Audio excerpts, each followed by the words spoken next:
out here changing hooks, so don't mind me. All right. So, oh yeah, YouTube picked that up quick. All right, sports public. It's live. That's good. Yeah, I got everything. Oh yeah, it did. It did its thing. Oh, Um, let's see if there's an issue with the audio this time. Volume mixer. No, Discord's loud. Yeah, so, microphone check. One, yeah, yeah, two, three. yeah. You're coming in really clear. Oh, let me turn off this battery charger. Oof. That's good. Golly. My favorite part of having split ring pliers is not using them when I need a split ring. Facts. Big facts. And big pliers doesn't want you to know that you don't actually need a specialized tool. You just need to be good. All right, let's see what we got here. Bring you in. That. Oops, I did something wrong. There we go. Oh, don't do that. There we go. Title. Yep, there we go. My title was off. Did that.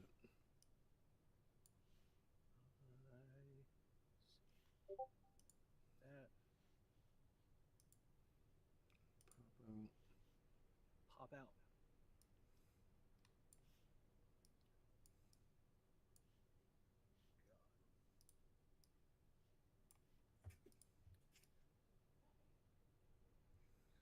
Look like I Yeah. sell late But model Camaros. nah, but going off the licenses, I hope everybody had the right licenses, especially if they got paid. I feel like they should check those, or at least like mandatory check some Yeah, shit just for the sake of. facts. It should definitely be like if you're going to register with the registration, you should also have that stuff. That Missy with 94, almost There it 100, is. Hell yeah. almost 100, tier 3. Oh, T's volume is low. I see. I knew it. Well, you really know who the star of the show is depending on the volume. Oof. Good thing I turned mine down and you up. Yeah, you're loud No, now. not You, at all. I'm not. I don't need to be loud. no, you're good. I'm getting up to 1.2 decibels, and now you're at 3.2 decibels. I need more snare in my headphones. Uh-oh. Don't do that. I do. I have a snare right behind me, but I don't need it in my headphones. I have now lost 3 split rings because I keep trying to use pliers that aren't split ring pliers. Hold on, I gotta go get them real quick because I'm Yeah. tired of. I heard it and I didn't want to say it. I was like, then we were just talking Oh about my it's about god. skill. T, I'm sorry. The skill ain't there for you, brother. Missy, I hope you're having a great one. It is late for you. You should be in bed knocked out. What's up, Tatum? What's on the menu? Still playing Cyberpunk, Missy? What we playing right now? I just oh, okay, yeah. I got you. Whew. All right, let's try this again. You got coffee brewing at this point.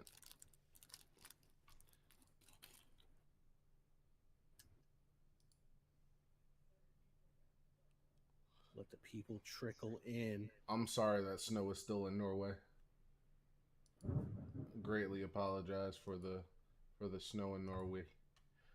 So just a heads up, I have an active thunderstorm rolling through the area. So if I just cut out and like I'm gone and there's no premise, that's what happened.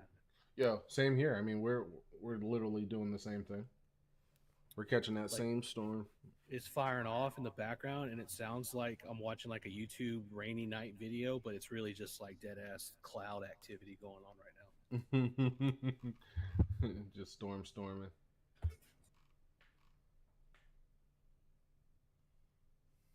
So how did the Catch podcast thing? How did that come about? Did they reach out to you?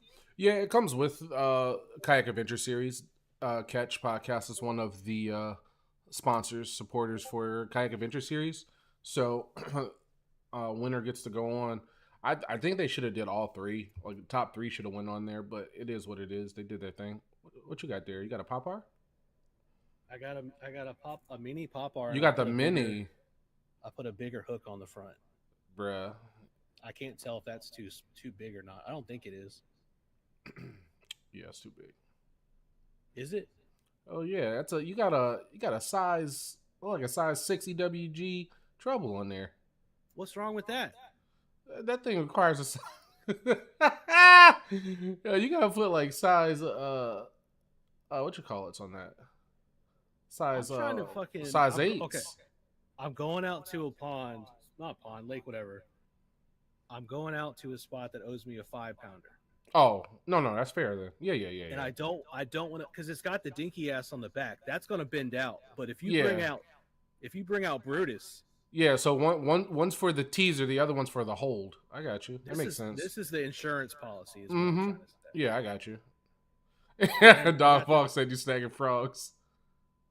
I Oh got to bring out God, I not got the the hula fucking. pee, baby. Where'd you get the mini hula? Walmart. I've never seen a mini hula. Hell yeah, little bite size. Dude, wait, you're going in with two poppers? What T? What did those fish do to you? Okay, there's trophy white perch, and they will hit top water. So I'm either walking Sure. away with the citation perch, I got or you. I'm walking away with a 25-pound snapping turtle, and I accept none. They're minnow eaters. They're not big fish eaters. They eat minnows. Mine just came So back in the mail. look at that one. And that's the amount of plastic that they had to churn up to make that. This motherfucker, Oh my gosh. $25 for this fucking piece of shit, man. Nah. If I spend $25 and I can't eat it, smoke it, or drink it, I don't know if I need it. Dog, it catches good fish, and that fish that fucking broke me off during the tournament and ran off with it. I hope he stubs his fin somewhere. Bro, that dude needs to fucking swim right into somebody's piss cloud that's just Mm. letting themselves loose It's out a on lot. the water It's just a to get lot of that like money. spiciness. You know what I mean? Yep, get that extra flavor, that tinge on his fucking tongue, on his sensories. My man That dude Michael hurt my Bradley's got a feelings. good point saying the big hook may change the popping action. The answer is yes. Ah! Normally what happens is it pulls it down to where when you pull it, it's more like a deep gurgle instead of like a loud, not loud, but you know what I mean? Like that You big, like you put high end. you It's put a more little of bass. You put a little gloop. bass in his gurgle. It's more of a gloop. It's a gloop. It's a gloop instead of a bloop. You know what I'm talking about. It's a good gloop. So I'm just trying to I see all this shit makes sense in my head. And then when I get on the water, like 3 casts in, I'm gonna be like, man, this is the dumbest shit. This is stupid. No, Nah, I all think right. it's fine. Folks that are coming in, y'all already know. And if you don't, you should. But we got trophies. The trophy collection has been growing steadily. And so, yes, there it is. First is the worst, second is the best. We got Until this you get the first, in which case the second. So look at that. Definitely The got that, official GoPro measuring board. This man went out. He came up to VA. boy. I did go up to VA and He did went some ahead work. and clocked in and went to work in the Kayak Adventure Series. Now there's stuff all over. So he's got clips on his channel on the YouTube. He breaks it down. So if y'all want all the inside deets, he's already said it a few times. Went on the juice Catch is out. podcast, broke it down. So Yeah. that information exists in the Yeah. world. That's out and published. Everybody So we're not going to sees it. ask you to do that again, but it is, I think, it may be appropriate. Just Baby one hula. to let the people know how many sponsorships you've got in the past couple of weeks, where your vacation home is that you're going to buy with all the winnings. Oh man. And go ahead and people use the term pocket watching, Yeah. but we were really watching live through his pocket there at the end of the weigh-in stream. Facts. Real talk. Everybody on Twitch that was still in my pocket, including T, while I'm signing checks and kissing babies, y'all the real ones, dog. That shit. I'm sitting there like, yo, why does it sound like my TTS is still on? Sure enough, just yapping in the pocket. I'm sitting there like, yo, hold on. T, y'all ain't supposed to be here. That was funny. I thoroughly enjoyed that moment. Of pocket watching, literally. bro, I was acting up. So, and my caps lock was stuck, so everything was in caps. Everything was bolded. But that's not cap because the man walked away. Was so how did so other than the tactics, we got the techniques, but they had the hot seat thing. They were doing the hot Yeah. seat. So when you got the lead, you got to sit in the hot seat, Mm-hmm. and everybody that had to come up afterwards. And I feel like that's kind of like a torture tactic that they did. Um, how were you feeling? What was your blood pressure like when Elvis was up there giving his life story to the microphone there? All honesty, I'm gonna be 100% transparent. I was cool as a cucumber, dog. I Damn. I did I win or lose, look, the experience was 10 out of 10. My main reason for being there was for the team, for the team thing, and we got second, so it gave us good points. And I think we're sitting in fifth for team of the year, and we're only out by like 20 points. So literally, if we do like a second or first place, we're in contention to take team of the year. But that's the only thing I was there for. So as long as we got that, I was good. I wasn't anxious. I wasn't nervous. Even people were coming in before they let us go into the auditorium area. People were coming in, and I mean, they were already telling me congrats. Like people, like yeah. Even the person that was sitting in second and third place, we were chatting, and they were like, "Nah, we didn't call. If you got something, and when things went off, you probably got it covered." I was like, "I called." It was like, "Was it a good call?" I said, "It was a call." And yeah, there was congratulatories. Elvis wasn't there yet because he was late. Him and son were running late because they were way up in Virginia Rivers. So I wouldn't have known that he was coming second. In my eyes, I thought either Tyler or Adam was coming in second. So I didn't even know. So when Elvis came up, I'm already thinking if I already have a better number than Tyler and Adam, then I probably got the dub. And then when Elvis came, I was like, oh, well, if Elvis is here, that means he probably did good. I mean, he was 3/4 of an inch less than me. My man was working. So if I didn't make that call, Elvis wins. So yeah, I didn't. None of that was going through my head until numbers came out. But for the most part, I was already in there. Like, okay, yeah, it was a fun event. I had fun. I went to a place where nobody, really wanted to fish or thought it was going to be good fish there, and I had a ball. Like that last day. I would not have thought of. Looking back at it, there's no way I would have thought to swap to that bait unless the wind was going crazy. And if I didn't get the first like 3 bites coming out of that cove with that bait, it might have just been sitting right in the back of the kayak. But I don't know. A lot of things happened a lot of things worked really well. So yeah, I was cool as a cucumber. There was no stress, no anxiety. Now Hank, on the other hand, buddy was about to pass out. He was shaking. He was nervous. At one point, he did a live video on Facebook. After that, he started shaking. I'm like, "Yo, Hank, you good?" He's like, "Man, I'm just ready for this thing to be over." I'm like, "Are you nervous or anxious?" He said, "A little bit of both." I was like, "We did good." And I told him, "I was like, we did good. We're either coming in second or we won it." He was like, "I know." So I was like, "Man, if you anxious, go hop on social media, go dig some videos, go do some photos." He or probably something. didn't have a VA fishing license. That's why he was. Yo, what if we got to go back and talk to Hank? Yo, Hank, let me see you. Hank, Yeah, let's call him. Is he on Discord? Come on in. They're doing a meeting for our tournament this weekend, so he's on live right now doing a Facebook meeting. I should ask him why he on that meeting. Show his Virginia license like right here, right now. Yeah, bring that shit up. Hell yeah. Yeah, no, because then my team 2 second place goes away, so he got. I'm gonna be selfish on this one. We're gonna lawyer up first and then hit him with it. I still lose it if I lawyer up. I know, but you won't get run DMC'd. Oh yeah, because he could double back on me. You're right. Yeah, I'm not gonna ask him that. But but yeah, he was definitely anxious. But yeah, other than that, it was smooth. I think even at this point, I'm still not really feeling that I won. It still feels. I was telling the wife, I feel like I have no dopamines and I have no dolphins swimming. No dolphins. You ain't got no endorphins, no dopamines, hell, nothing. You got cash money. Yeah, I definitely got that, but yeah, it wasn't. Yeah, it hasn't hit me. I don't think it will because I'm already looking at this next tournament this weekend. But yeah, it was good. I had fun. Hell yeah. Had the fun. Also got a Yeah, 360 camera. This shit. You got a 360 camera? Yo, this shit fire. Oh yeah, yeah, that's right. Simulator. Yeah, that's what. Yeah, you had the best comment on it too, Doug. Like this thing, yo, I ain't never going back to no single camera lens now. What editing kind of camera is it? It's the Instant 360. The X5. It's their newest one. Oh, it's the new. Gotcha. Yeah, and I mean this thing is stupid. Like when you're going into edit, you can you can 360 while you're editing, and then you can make keyframes, and then you go back, and then you go look at like how you set up your keyframes. And like pretty much in my video, I set a keyframe behind me when we started in that weird 360 view, and then I set a keyframe when I got the hookup to tilt, and then I set a keyframe to look at the fit. Man, that shit's stupid.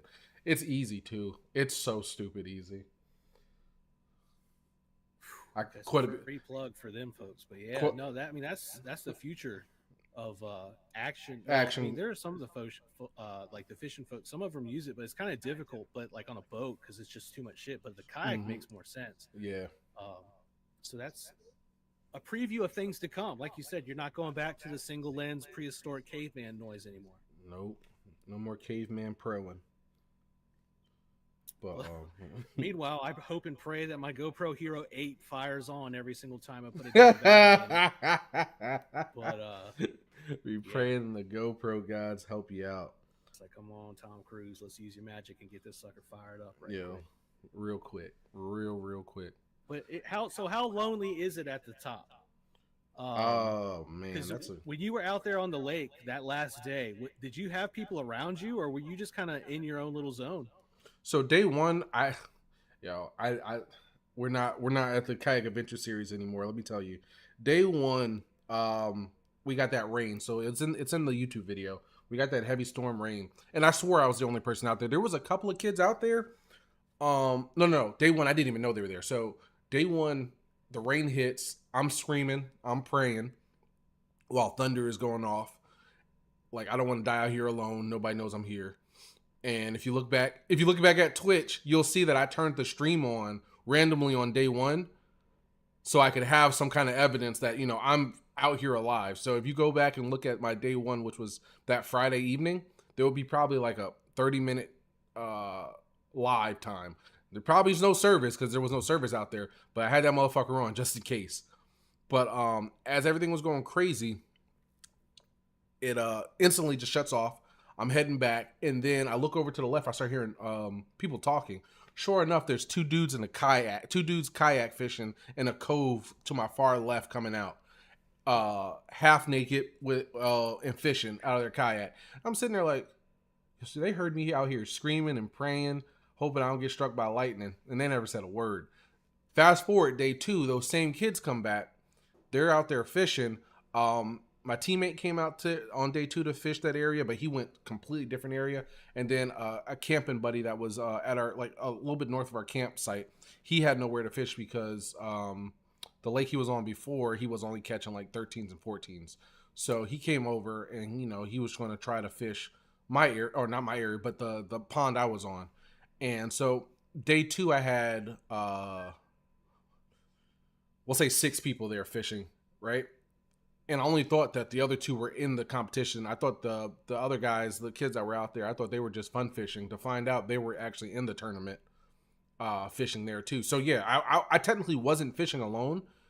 But in my area that I was doing my milk run in, there was nobody there to contest my fish there. And yeah, those kids, I have them on video. They weren't even, well, one of them was. They barely were wearing life jackets, so whatever they submitted should be disqualified. But oh shit, we gotta throw them under the bus. Gotcha. Yeah, I didn't. I told Hank about it, but I didn't tell Drew or anybody else about it. But yeah, that was wild. I was like, wait, because they were at weigh-in. I'm sitting there like, I watched y'all with no vests fishing, huh? But it is what it is. But yeah, it was definitely. I appreciate the loneliness there because it helped me focus more on what I needed to do and what was happening around me, rather than, oh, where am I in line? What are they throwing? Oh, I can't be throwing the same worm they're throwing. Let me figure out what else is there. That being said, on day 2, when those kids did pull up, they were actually coming up behind me on the same lane of fishing that I was going. So I'm pretty sure they saw that I was fishing it. I didn't know that they knew that they were in the tournament, and then they rolled out. Oh, So yeah, Fro said just reminded me that I'm not wearing my PFD right now. Holy shit! And I'm on the water. Well, if you're fun fishing, go for it. That you put your life in the line. But if you're fishing against me in a tournament for money, that ain't right. We already alerted the authorities. The Ohioan police will know. They they're on the scene. Now you're good. remember, everybody, the quickest way to end up in last is by not Not putting put safety safety first. first. Big facts. I saw you out fishing. You had your vest on this time. What made you change? You kept getting bullied. No, man. See. Here's the thing: you go out on a Saturday, man. That's when people are out. So that's when the water police Oh go yeah, out. they be stay scheming. That and see, sometimes y'all don't see it, but I have it with me. It's just in the back behind my crate. But see, when I bring my cart out, the cart has to go behind the crate. So might as well just wear the damn thing. Facts. So between the water police and the lack of space, we just go ahead and throw that sucker on.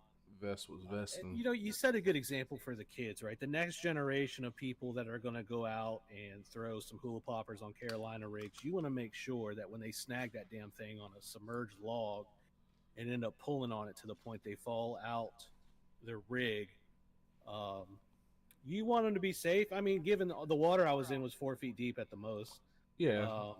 You never know, right? You could have a problem and you end up falling and something happens, or let's say you snag a jig in a tree and you go to retrieve it and it comes out at the speed of smell and smacks you right in the head and kind of knocks you out for a little bit. You just don't know.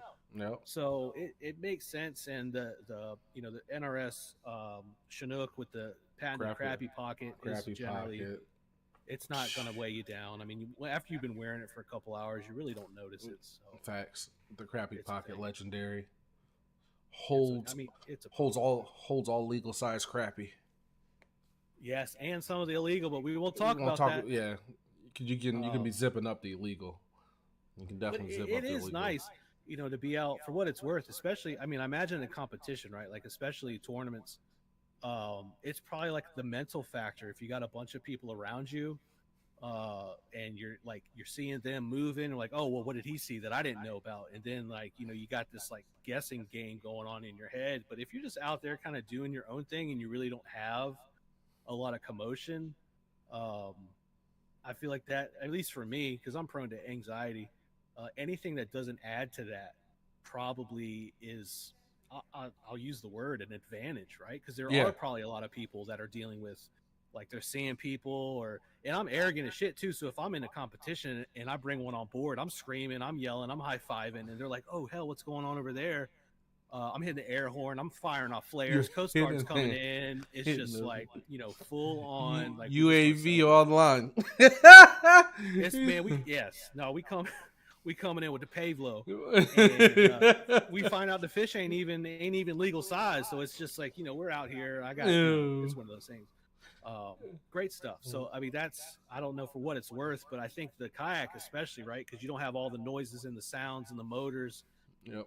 It's just less commotion, and you can really like dial in the senses and pretty much just focus.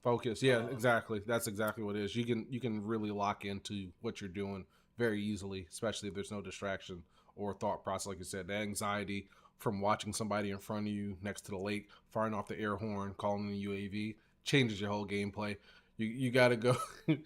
What was it? You got to go cold blooded. What was the quiet perk? Dang. I think it was. Yeah, cold blooded, so you don't get UAV'd. Yeah. So you be seen on the mini radar. And then the other one where you can run around with no foot sounds. Yeah, you run cold blooded in that. But yeah. So yeah, I mean I think that's probably one of the biggest things. It made it very smooth. And I think that's for any fisherman when they don't have to strategize against another fisherman near them, helps them really dial in and stay comfortable. So yeah, I was definitely focused while lonely. We'll say it like that. Yeah, so I mean, nothing like feeling as though if something happens to you that nobody's going to find out to really make you focus on getting the topwater bite going. Like if you really want to clinch down a Palomar, you got to make it feel like it might be the last one your ass ever ties. And like because if they find me floating around after getting struck by lightning, I want the coroner to look at my knot and be like, "Damn, damn, he knew what he was doing. Dude could lock in a uni knot like nobody's business, man. We lost a real one out here today." They see my braid to floral connection, but like that man was cooking out here. And then he looks at the other corner. What do you mean, like fired from the lightning or what? Oh, that FG knot! I tell you what, boy, that man out here. there, that boy cooking. Yeah, we're still looking. Some of his skin cells are still being cooked. All I'm saying, if lightning takes me out when I'm on the kayak, I don't want anybody going like, well, at least he tried doing what he loved. Like for the record, I love fishing, not getting struck by lightning, drowning. Facts. That shit ain't. I'm not in love with that shit at all. I conduct electricity. It's a problem. Wait, I'm thinking about that. Since if we get hit by lightning, because I've seen like carbon fiber rods turn into like Thanos snap dust. If we get hit with that, do we melt into our melt into our kayaks? I mean, for real. Well, most of your weight's probably on your seat, and your seat's got like the mesh or the kayak cushion or whatever you're sitting on. I feel like if that catches on fire and you're unconscious, then it'll kind of just melt you into a puddle. Yeah. So you'll kind of like you'll lasagna layer it. You're probably not going to integrate molecularly. Mm-hmm. Yeah.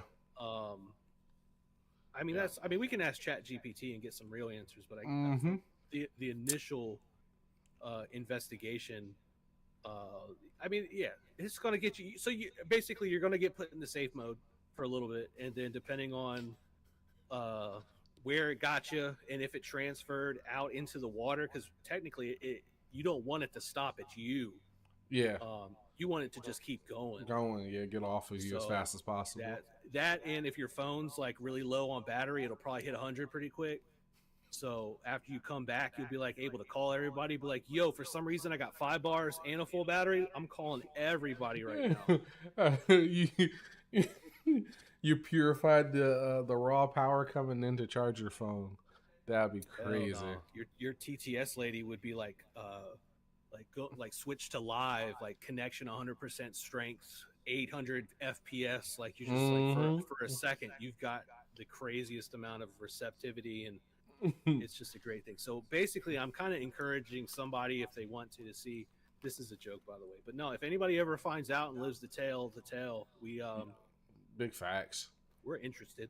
I have seen on the internet somebody's kayak or their rods get struck by lightning, but I haven't seen a person get struck by lightning. So, you know that Berkeley rod, the Berkeley lightning rod, like the orange one or whatever. Okay. That was actually named that because when they were field testing some of the original designs, the product tester got hit by lightning. Sheesh. I made that shit up. But anyways, it sounds cool. I was about to say, that man's probably getting the insurance claim or insurance of his life after that. Benefits done came in. No, but that is a real... I mean, I don't know if you've ever been caught out on the water and had lightning strike nearby. Yep. It's not fun for those who haven't had to deal with that. Like, I know it's kind of like... It makes good content, but it happened to me before, like, social media was a thing. And it's not... It's just... Like, it's not fun.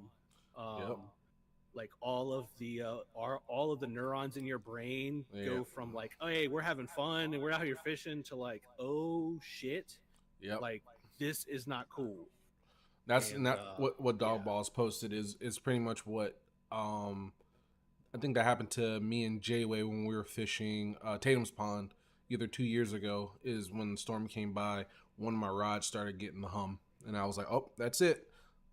Jayway got out and went up to the hill, but I stayed in the water, but we were under trees and the hum stopped. But I did pull that rod down and and put it down on the side. But you were getting like really good radio waves at that point. Like you probably could have heard the radio if you put your ear on it. That ain't worth. It's like, why is Creed playing in the background? And why is my drawing?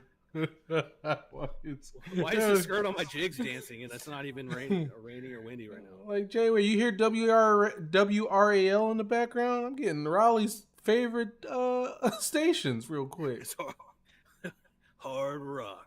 Yeah, that is the straight beam to the heavens, dog balls. When you get the hum, that means you're about to get connected to the higher ups. You go from trying to chase the super fluke bite to being courtside at a Kobe game. It's gonna be a little bit more dramatic. Yo, not like this, T. Not like this. No, courtside at a Kobe game. Yo, rest in peace, Mamba. Oh no, not courtside at the Kobe game. I mean, it's courtside seats, so it's like it could be worse. It could be nosebleeds. Yeah, it could be. Damn, in the Heavens Coliseum, dunking on them. All right, so you got something coming up this weekend. Oh man, there's no rest. There's no rest. So like you've already set the precedent, right? So you've raised the bar for yourself. So like if you do anything but not win moving forward, like there's gonna be some chatter at the boat ramp. You know what I mean? I've definitely thought about that, but I can't control it. I can only go and fish. I can't control the ramp talk. All you got to tell them is strawberry jams, but my Glock don't. And if they don't get the message, then you can just make them a sandwich. Just start. So there I was, blasted. That's Yeah, it'd be funny. Now, I mean, the thought process crossed my mind, but then at the same time, like, I don't know if it was like I was saying, the low dopamine, no endorphins. I was like, I gotta go fish. A tournament's a tournament. I can win if I win here. If I don't win here, I can't really like lay on it per se in mental space because that's only going to go downhill. So more so just go out and fish the best way I think I can for that tournament and see what happens. But yeah, what water are you going to be on? I got 4 hours west. We're going to be in the damn Carolinian Mountains. I'll be licking on Tennessee, Lake James. Lake James. Gotcha. Yep, LeBron Lake James. One of the only places in North Carolina. I can't say only. One of the places in North Carolina where you can most likely fill up a bag of smallmouth before you fill up a bag of largemouth. So does it have a current or is it landlocked like Stillwater? Landlocked, deep Stillwater. Well, yeah, landlocked, deep Stillwater. Are we talking Rock Bluffs? We're talking everything you think a largemouth is doing, but with smallmouth. It's weird. Oh my god, they have an identity crisis. Okay. Yeah, no, it's they've flown in. They flowed in with the river system, so it's in the mountains. So a lot of the mountain Tennessee waters go into Lake James, and then Lake James is like 200 feet deep in certain areas. So it's just a super deep reservoir in the mountains that releases down into the other North Carolina stuff. So yeah, I don't know. It's just cold, deep water, and they like it up there. So how many planer boards are you gonna be running? I'm not gonna be fishing. I mean, for any of my competition out there, I won't be fishing deep. I am not running no flashers, no boards going down there. We're good. There are walleye there too. That's crazy. It's another. Yeah, the Walter factor. That's amazing. There's walleye, and there's a program from the French Broad to introduce tiger muskie. So there are tiger muskie in Lake James. A small fraction, but there are tiger muskie in there. The stakes have been raised. If I catch a tiger muskie, I'm jumping for joy. I don't even know what the state record is since they've introduced them, but I'm pretty sure it can't be that big. Nobody's calling. Nah, people have called them. I think there's a listing for them on the state record stuff. But yeah, I'm definitely going to be. I don't think I'll be up north at the dam for what I'll be fishing, where I'm strategizing where I'll be fishing, but definitely worth a try. And we might be doing some night fishing with my buddy Will. He wants to go out and night fish. I don't think I can bring the stream out there. Y'all won't be able to see shit, but I'll be out there with my night vision on. You just have to like you have to narrate everything that's happening Oh man, yeah. I for like really wish. accommodation space. I really wish I had a way because I mean the technology is getting there where you can get Like a thermal. no, it's a strap on night vision recorder. Oh, It's a ring that goes around and captures the night vision, so you can just record it. But there's no way to broadcast that out. So if there was a way for me to broadcast what I can see down my objective tube to you guys, it'll be clean. I would have to go get an adapter for my phone and then take one of my tubes off and put it onto the phone for you guys to see it.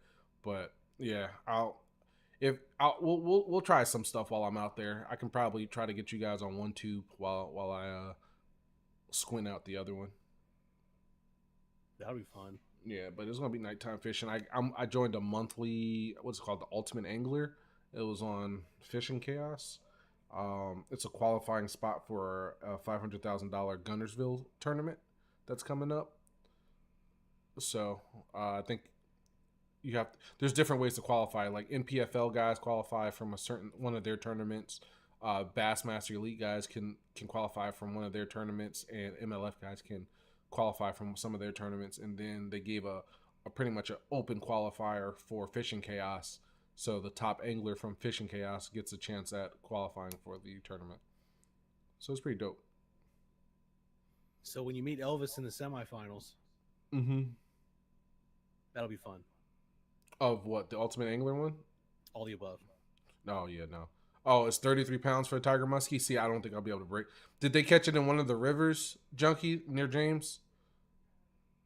No, they caught it in Minnesota and they drove it back in a cooler. Oof. It said they got it locally. Yeah, man, I can't. I don't think I could be 33-pound tiger muskie. I bet you it was caught in a river too. Not in James, anyway. The thing about muskies, though, having never caught one, so that's how much advice I can provide. And in the theme of the month of May is topwater. Oh yes. For all of our folks out there, and you have a literal example here recently. This is, I don't know, I might call it, it's at least the top 2 months. If you're gonna do topwater, May is absolutely a great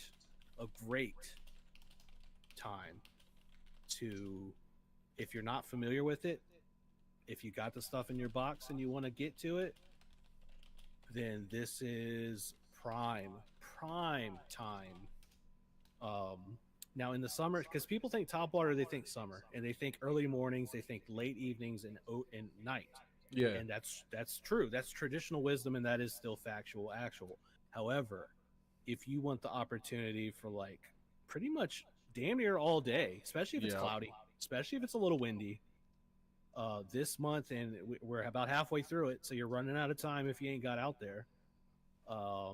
You can go out with some topwater stuff, and you can find all kinds. I mean, obviously, we're going to talk about like bass species, but all the predator stuff. So muskies, if you got bowfin, get ready. If you got snakeheads, get ready.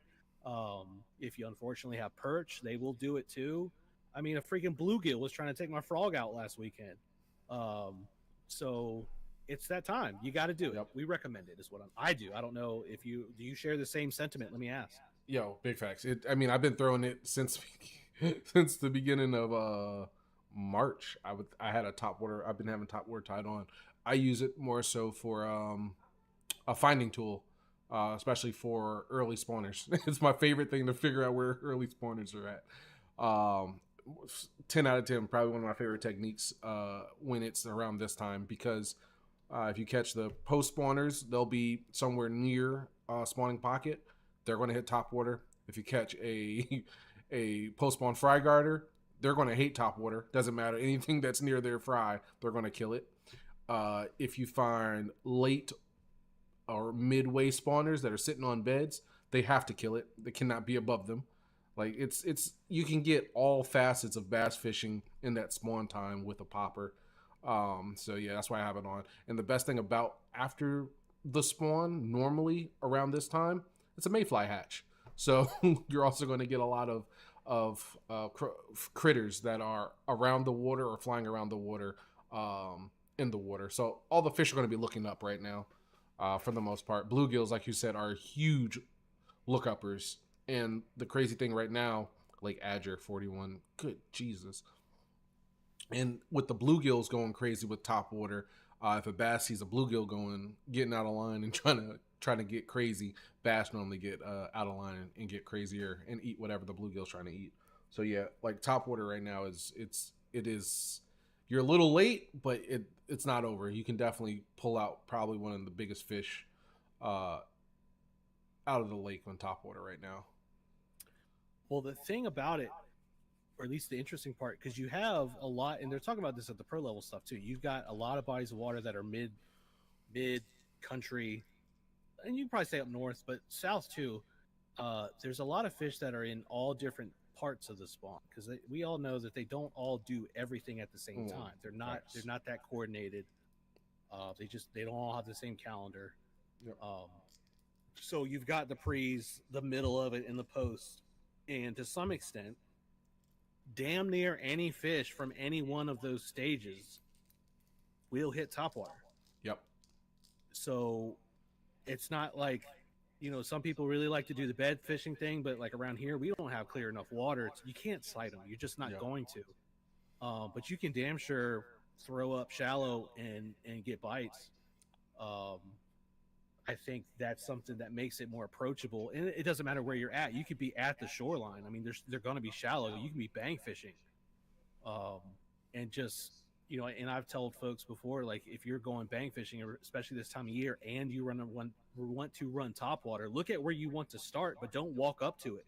Get yourself an angle, like stay off like 20, 30 feet, stay 10 feet back from the shoreline and cast over to where you plan on standing. Cause you might just walk up on them. Yep. And end up spooking them out, because you just don't know, especially if you can't see in the water. If there's something down there that you don't see, anything that has like hard bottom, they're going to look for. So there could just be a freaking stick or a stump that you just don't know is there, and you might be able to still target them, or otherwise, get a reaction at least.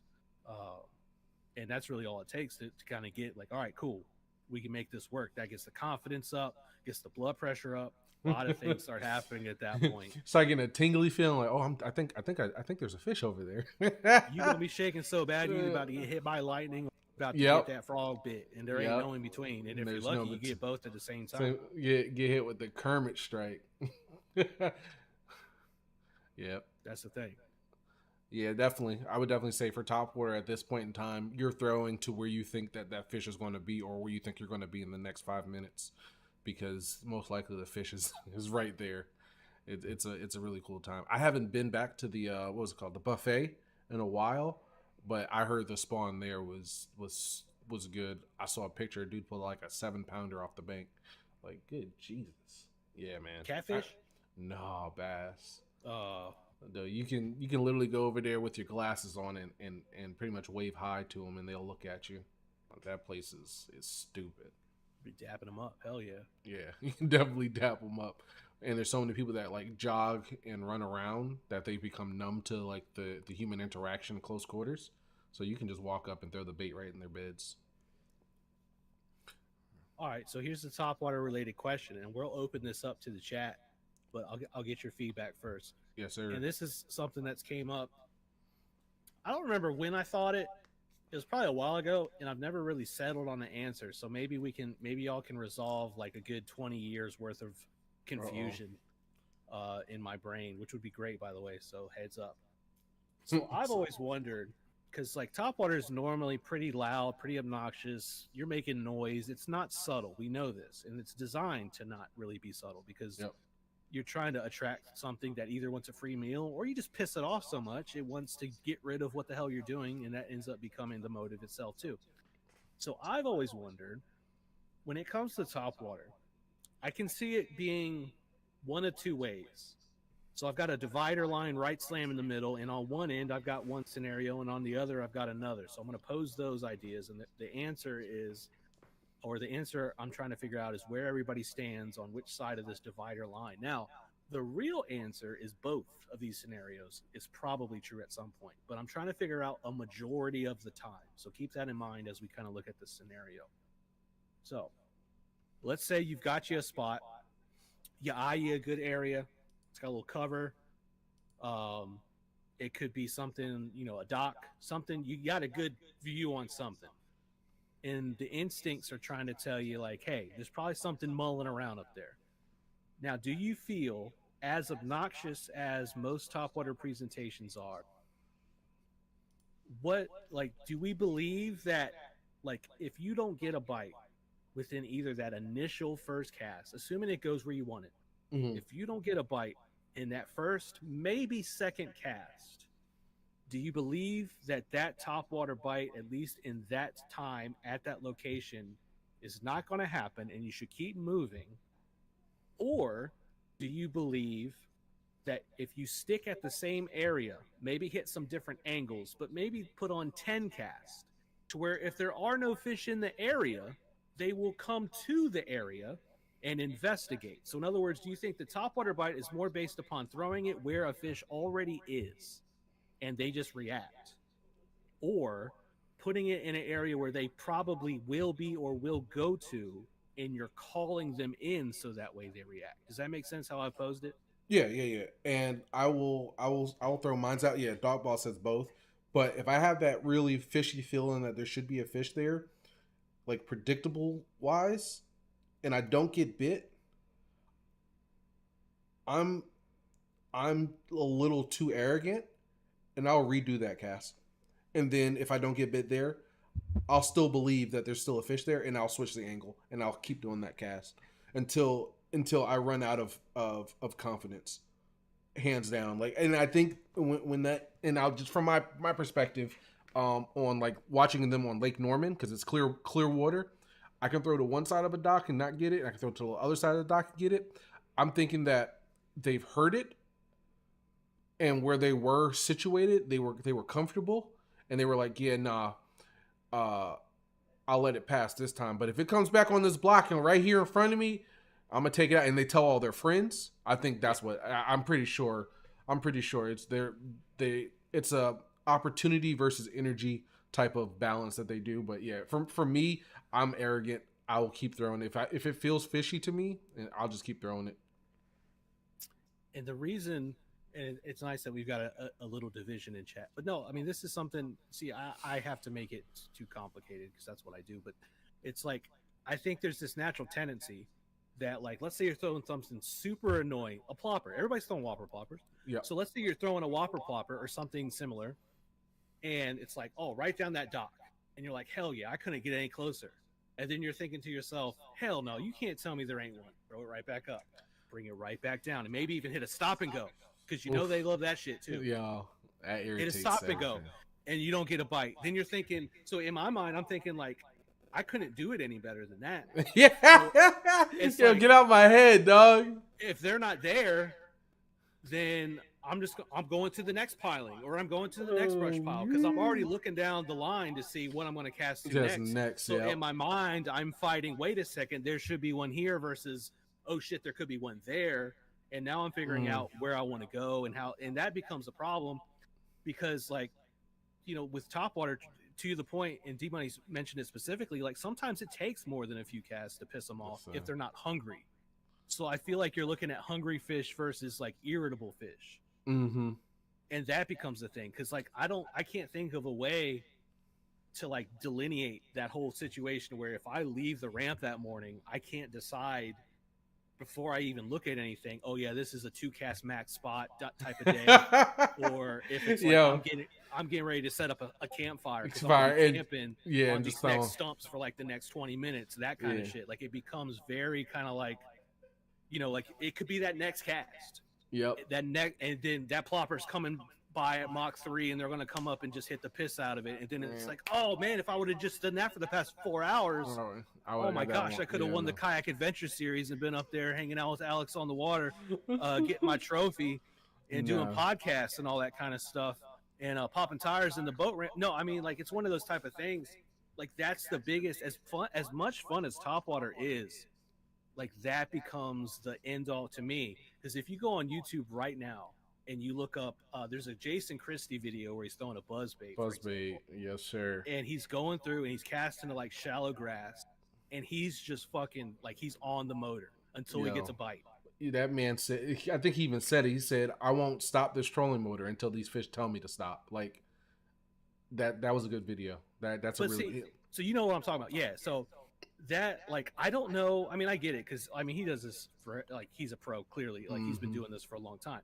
So I like his. I'm not trying to emulate Jason Christie, but like if I just want to go out and like catch more than a dink in a shoe, if I got 4 hours, like I'm trying to figure out, do I need to sit on a spot and just fucking hit an angle, throw it, mix up the retrieve, and then go? But now I've not wasted, but I've potentially burnt 5 to 10 minutes on a dock and a stump. Meanwhile, they're down having a freaking party like 3 brush piles away that I could have already hit. They smacking a seawall with the shadow on it and the bluegills running. And that's why you gotta get live scope, They got the T. JBL, dog. They got the JBL running like Fetty Wapper down there. Fetty Wapper, baby. Flipping like, shot out in the water. Where the fuck is where I want to 1738? Yeah, let's get it going. Yeah, nah. So in that situation, especially if the mind starts running, I definitely think you need to have a cutoff. Like you have to mentally already have a cutoff. If you're 10 cast in and didn't get a bite, you got to be like, yo, arrogance aside, I got to keep it moving. So normally that's what I do, especially in tournaments. If it feels fishy and I'm not getting bit within, 2 sparks of inspiration, which would probably be between 5 to 15 casts on a spot, I got to move. It's not healthy. It's not healthy for my big toe. No. I mean, that mentality of being in competition, right? You're in tournament mode. And I don't know if you might agree, but like tournament fishing mentally is different than fun fishing. It has to be for me. Way different. Some people might say I treat it the same and that's fine, but you're also psychotic. No, psychotic, yes. Like, Facts. Yes. So it's like, no, I mean, get it. Most of us, and I'll put myself like, if I'm going out, I'm probably going out because I got 5 to 6 hours max. I want to go have some fun. I want to get some dopamine. It is like that's just what it is. But at the same time, like it's not just gonna like I don't want to stick to the same couple things because y'all know me. I love topwater. I want to go out and throw it. We got plenty of fish around here that'll bite it. But it's like I want to maximize the potential.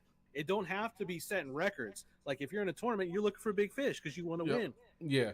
Like you're gonna weed out quick fish, like the biters versus like the aggressive fish and the big fish. Like there's so much that you have to do, but if the problem that you're trying to solve is I just want to bite, right, that looks a lot different. Facts. And it's hard to have that like mentality of like when you see a spot that just looks like, because topwater you're really focusing on what you can see. I'm not saying that there isn't submerged stuff that will hold them. We know that that's true. But way more often than not, if you're throwing topwater, you're in shallow water. And if you're in shallow water, you can probably see all of the cover that's available and that you might be potentially throwing to. So you have like your senses are screaming at you like, yo, that branch looks way too good. Or I just saw a swirl underneath that overhang. Or that dock looks like it's been here a while and there's crossbars on it. So they might be on the other side of the crossbars. And then at that point, you don't know if you're trying to fight the fish or if you're trying to fight your spidey senses, and it's going to take some benzos to calm you down. But if you ain't got none, then you got to figure out what the cast is going to be. You know what I'm a benzo and a fish whistle in, and I still ain't got a dang bite. No, that's for fun fishing. We'll just stick to that. In fun fishing mentality, I'm swinging that thing like Spider-Man in New York. It don't matter. I'm throwing it. Like if I think they're going to be.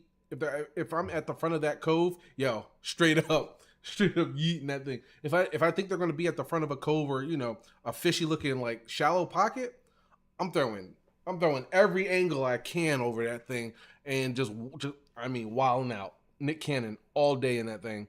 So hell no, you talking about Nick Cannon? Yo, I'm looking for all the big girls trying to get them kids. Just thinking that thing. Father's Day coming up. Father's gonna need 3 mailboxes. I'm saying. Yo, I'm yeeting that thing with reckless abandonment. But tournament wise, I can't do that.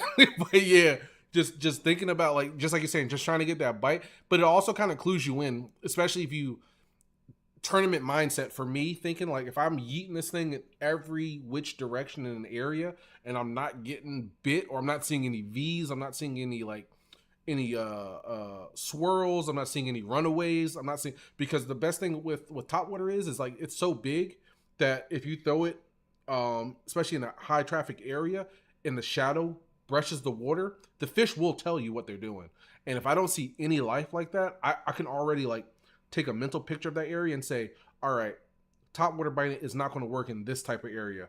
What else is nearby that's not like this area? And then I'll kind of key me into another type of top water bite, looking at something else. So it's good and bad if I don't get bit, because I'm trying to get the information out of the area that could also help me get bit somewhere else. Yeah. Yep. Oh man, leave it to us to make something very primitive and very basic, but also great. Like it's fun. It's just really fun. To like just have the top water experience when they hit it like they're flushing a toilet. And then you're just waiting for the line to load up. It's a great thing. Um, but at the same time, the thing about finding great things is you want to maximize exposure to said great thing. Yep. And that becomes, it can be difficult. It's not necessarily difficult, but we're talking about the mental aspect, especially like, the top water experience is very sense heavy. In other words, with all the action, you're seeing it. I use some of the rods that I use to throw top water are the least sensitive ones I own, because it doesn't matter how sensitive your rod is. You're waiting for a blow up and then you throw up because it's about to go up. Hey, all you gotta do is show up. So the point being is, yeah, I mean, you have that opportunity to go at it so many different ways, but at the same time, I always wonder, especially when I go like 30 minutes and there's no activity, like, are they just down there laughing at my shit? Because like, I feel like there should be some type of, especially when you just know, either through electronics or the senses brought to you by whatever it is that you're ingesting before the trip. Like, if you just know they're kind of just there and you're not getting that reactivity, it can be like very defeating. I'm not sure if that makes sense, but it's like, like, man, let me pick up this stupid ass Ned rig and just go ahead and get a damn bite right quick so I can justify my trip. It's the give and take, man. It's all about balance. For as much fun as it is, it'll also, man, like, you'll be going home looking at golf club sets on Facebook Marketplace. Yo, it is. What is it? It's It's a double edge. It's a double edged blade. But segue into that, just you hit the tip of the iceberg, and this is more so a question for chat. When do you guys? And this is almost damn near a trick question for me. When do you put the top water down? Like, when is it mentally? Is it a mental thing? Is it more so a? Yeah, I'll let chat. I'll let chat think about it. When the light hits me for. Yeah, one of us is gonna get hit by lightning. We keep joking around with Mother Nature, but yeah, like, and I'll start it off. For me, like I said, it's a trick question. I normally never put top water down. It's always a thought, and it's always gonna be yeeted out. Only time I actually put top water down is when, yeah, it's too cold. But even then, I've been humbled really fast. We had a season opener on Lake Norman last year in January, and the guy who came in second said all I did was throw a buzzbait all morning. Mind you, it was 30-degree air temp. It was like a 37-degree air temp with water temperature in the like low 50s, high 40s in certain areas. There's a couple of hot holes there, so they normally stay in the 60s, 70s. But yeah, Lake Norman is a weird place where I've been humbled very fast and robbed many times, both in water and out of water. What's up, Trip? Yeah, it's rough. But yeah, when do you guys put when do you put the top water down? And lightning hits me for real. And does it hit mentally first, or is it more like is it mental? Is it a mental defeat? Damn well when I put top water down. You watched me have to put top water down because that son of a bitch ass fish took my damn frog, and that's the only one I had. Then we had Charlie singing at the piano and Wiz talking about it, and I'm like, yo. Yeah, he had you looking at your purchase of braided line like you made the wrong choice that day. Like you were defeated.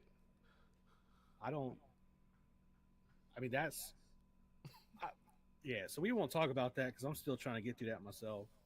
That was Julian's got the crazy. Chapo. Now here's the thing though, it may be Yeah, 24, 24/7. look, I ain't mad at you, but my opinion that nobody asked for is that like the prop style, so like your Chapos, your ploppers. There's a couple other variants. Obviously, Bass Pro has their own, and everybody's got a copy. Yeah. I'm almost feeling like they're starting to get desensitized, man, because like chatterbaits and fucking whopper ploppers in the past like 5 years or so, it's like they're just everywhere. Like I've been pulling them out of trees, right? Like all the stuff I pull out of trees at some of my neighborhood That'd be spots. weird. Like in my history of fishing, I think I found 3 plopper style baits, 1 Chapo and two whopper ploppers in trees, and I'll be sitting there thinking like, yo, we really leaving $15 in trees now? Like, is that a thing? I ain't even joking. Hold on, I got 3 of them hanging over me right now. I'll show y'all. Are these all finders keepers? Yeah, no, I got 2 finders keepers. One of them's in my box. In the past year, I got a full blown bone. So that's Oh, that's 15. And he that- put. Did you put the 90F. aftermarket? Did you put the aftermarket swivel on the front? Hell yeah, I put the swivel Okay, on the front. all Don't right, get it cool. twisted, dog. Yo, There's a swivel. because I'm about to say, if you pay 15 and put the swivel on the front, you knew what you were throwing at that point. You go and retrieve it. No, I got that out of a tree, and then I don't know who makes this, but it's got like a thinner profile, and there's no brands on it. I don't know where it came from, but it's got like that thing going. I mean, it's obviously the same design. Yeah, But I got that out of it. It's got a little cup underneath it on the front. that looks JDM ish, but yeah. Yeah, so I mean, both of these two right here. I mean, that's at least $20 worth of baits, and I just pulled those out of trees. So I mean, people on the shorelines are throwing them and snagging them. That's why I got these. DPO, matter of fact, our good buddy DPO, he sent me a sample. Bro, I don't ever want to show y'all the DPO ploppers, dog. Did you get the little thin boy, or did you get a full size? Oh, you got the thin boy. Oh my god. It's like a crappie. Yo, it's so good. They're so good. I'm so scared. I'm so scared. I went out to Lake Norman when I first got the jerkbait, and I was throwing that during practice because he sent it all to me. And it was getting tore up. He gave me a white on white too. I call it baby cocaine. I mean, shout out to my mom for watching this. He didn't mean to say it like that, but anyways.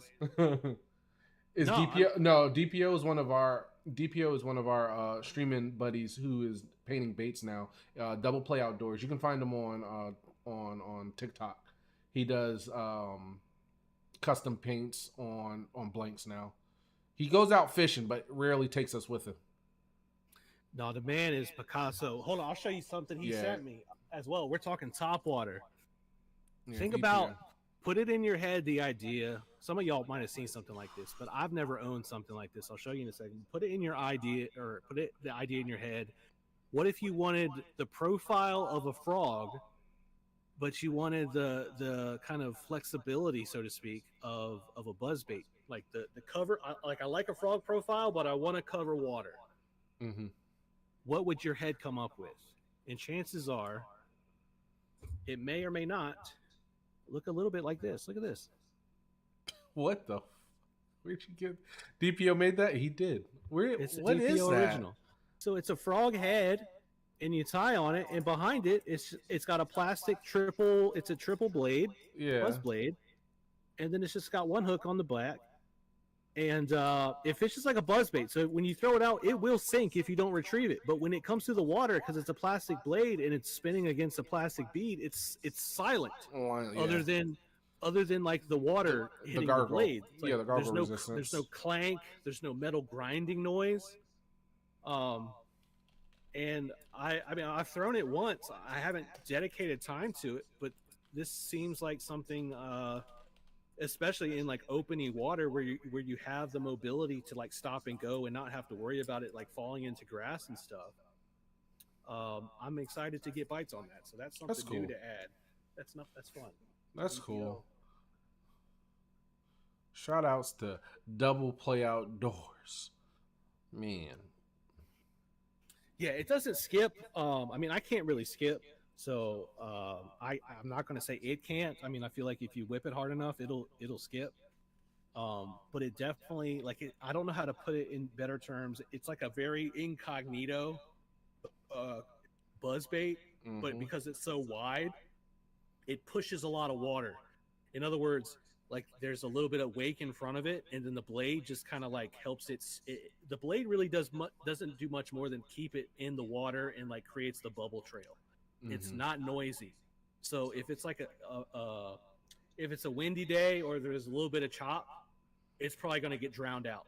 Yep. But if you got if it's a dead calm, or let's say like you found a calmer pocket near a bunch of turned up water, You can that probably would do be the some thing to kind damage. of like get the Mm-hmm. stealth. Like you want the stealth fish, the ambush fish are going to go after that kind of thing. You're not Yep. going to be pissing them off. It'll be like, oh shit, now's my chance kind of situation. Yep.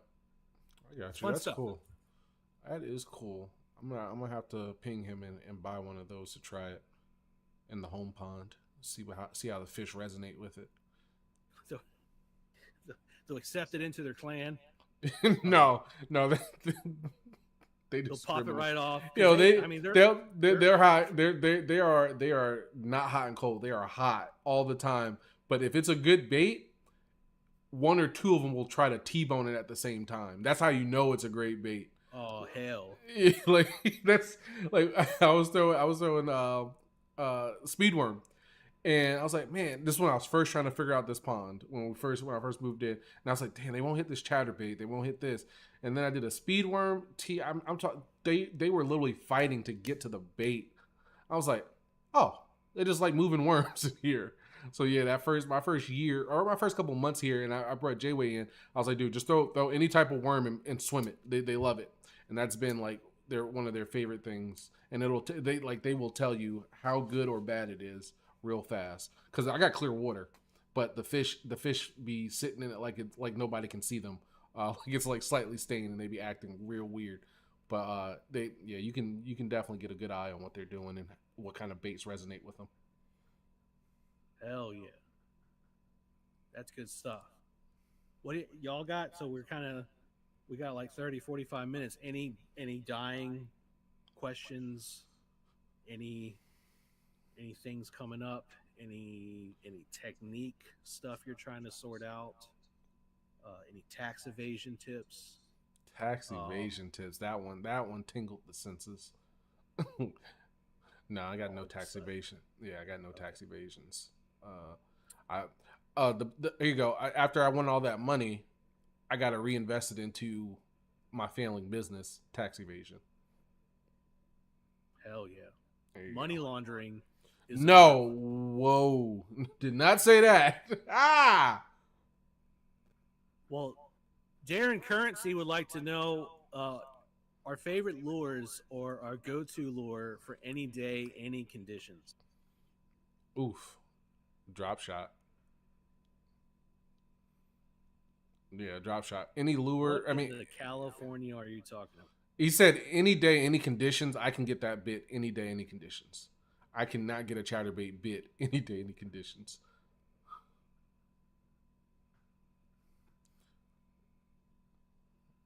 Yeah, I ain't going out like that. Bro, you already know you're going to throw the damn speed worm or the speed crawl. Sound like my lawyer. I don't know. Okay, so like, as much as I hate to say it, because it sounds more like a threat. Junkie, that's crazy. I agree, but that's crazy. I hate throwing that damn thing. Man, fuck. I'll say it. Spinnerbait. Oh, that worked, man. Yeah, that's a good ass answer. I know it. Double Colorado. Oh, no, now you're getting risky. He said any day, any condition. You said double Colorado? Why? Because you can slow roll it and control it. Yeah. You can subsurface it slow, and if you put that rod tip down in the water, you can burn it and it won't come up over it. I was about to say. Unless you got a 9-1, and I rock 6-3-1, son, and I'll keep that shit. Yeah, that thing. It's a very slow fall. Double Colorado. Yeah, you're right. You can use it any different way, and you can get if it's muddy, they'll definitely find it. Ugh, double Colorado T. That's a weird one. You had me at spinnerbait. I live. You saw so that six I got a couple weeks ago. That was a double. That was one of my homemade double Bullshit, Colorado. it was a homemade double It might be Colorado. right here. Hold on. Fuck. 3/8. Damn, you did catch Big Girl on a double Bent the Colorado. living piss out of it too. He said, yo, it's this. When you put it back in the front of the street. Oh yeah, no, I Yeah. done signed it. That motherfucker's over here. My man was hitting that shit. Yeah, boy was leaning straight off the dirty Sprite. My boy was going. Yeah, Got it back. yeah. My man was hitting the fucking lead. No, That fish did damage. and I saw it when it came up. I was like, "Where's the rest of the spin?" Oh, it's all fucked up. Never mind. No, because the reason why I've been putting these together is because, like, when you think of a traditional double Colorado, and I don't think I have any because I probably sacrificed them to the fire. Like they come out so fucking far, and I wanted it like you can tell like the wire. I cut it down from the wire form because I want the blade. My whole nobody cares, but I'll tell you like I like for the back blade to be like the same distance as the hook bend. Does that make sense? So I want the bend of the blade to be pretty close to the same distance as the hook bend, if that makes sense. Because what you'll find is with double Colorado spinnerbaits, especially when, because obviously normally the back one's bigger than the front one, just because that's how physics works. They will hit the blade.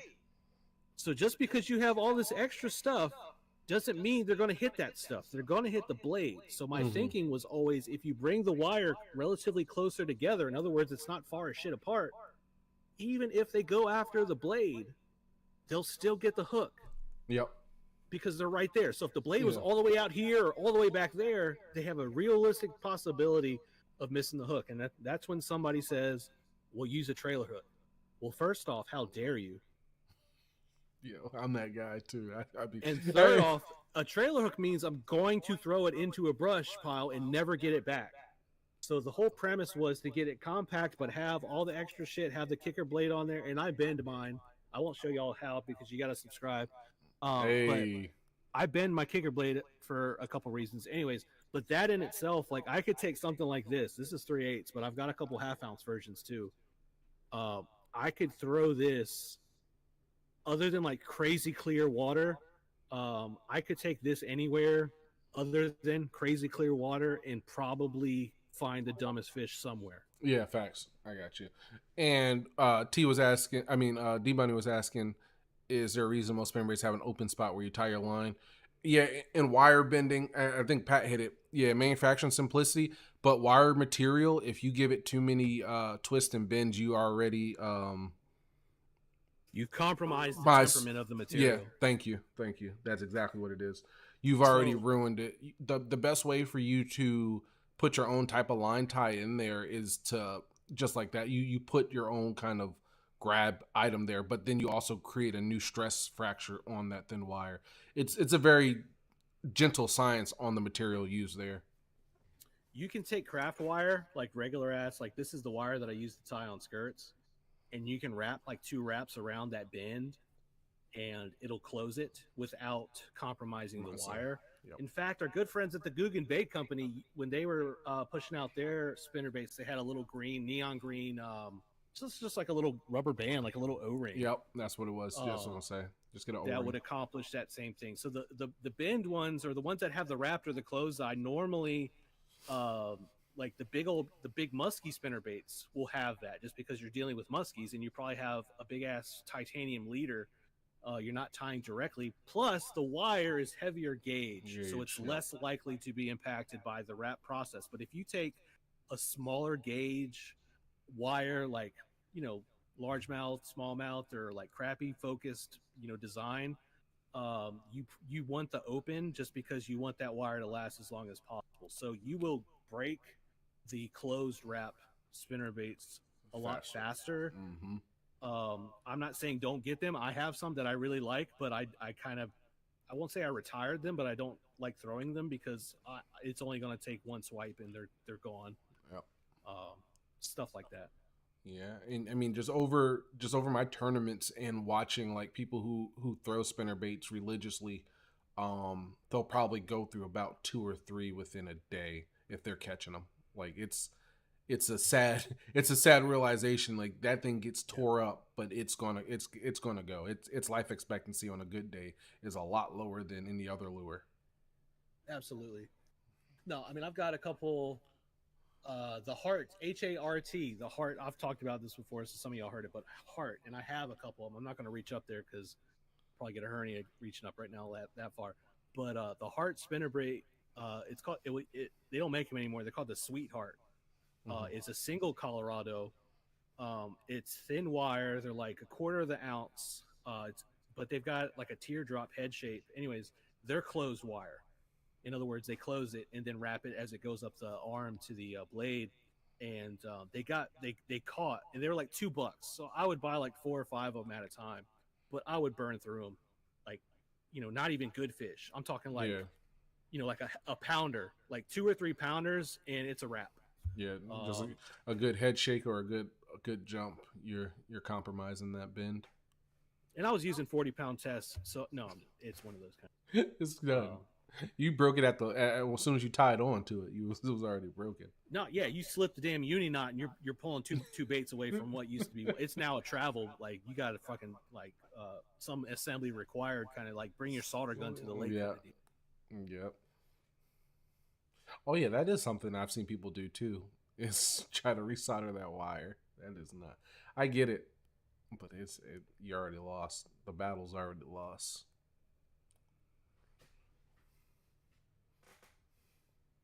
What do you got going on for this weekend, T? Is it dangle time? So I got to take the boat to the doctor. I was supposed to go 2 weeks ago, but Mm-hmm. my repair guy was out of town. Yeah. And then last week I was supposed to go, and those that follow me on the grams know that I ran into a trailer electronic issue because I was testing my lights because the police, shockingly enough, just heads up, police don't like it when your trailer lights do not work. So I was testing the lights, and my right hand side brake light and turn signal were not working consistently.